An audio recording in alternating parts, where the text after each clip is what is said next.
Spiritual Malayalam എന്ന ഞങ്ങളുടെ YouTube ചാനലിലേക്ക് സ്വാഗതം. എന്താണ് ഭക്തി? ഭക്തനെ ഭഗവാനുമായി ബന്ധിപ്പിക്കുന്ന ഘടകമാണ് ഭക്തി.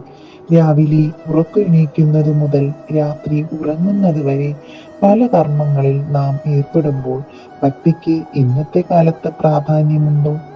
ഈ ചാനലിൽ തന്നെയുള്ള വീഡിയോകളിലായി ഉറക്കം എണീക്കുന്നത് മുതൽ ഉറങ്ങുന്നത് വരെ ചൊല്ലാനുള്ള മന്ത്രങ്ങൾ ഞങ്ങൾ അപ്ലോഡ് ചെയ്തിട്ടുണ്ട്. ഈ മന്ത്രങ്ങൾ യുവതലമുറയെ പഠിപ്പിക്കേണ്ടതുണ്ടോ?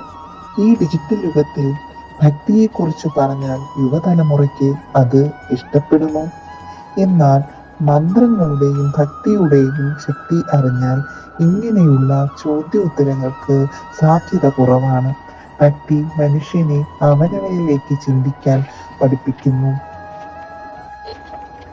ഭക്തനും ഭഗവാനും തമ്മിലുള്ള ബന്ധം സ്വന്തം ആത്മാവും ശരീരവും തമ്മിലുള്ള ബന്ധം പോലെയാണ്. ആത്മാവിനെയും ശരീരത്തെയും വേർപെടുത്താൻ പറ്റില്ലല്ലോ.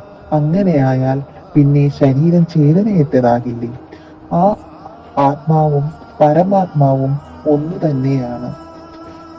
ഈ ആത്മസാക്ഷാത്കാരമാണ് ഭക്തി എന്ന് പറയുന്നത്. ഇനി പറയാം, ഭക്തനും ഭഗവാനും ഒന്നു തന്നെയാണ്.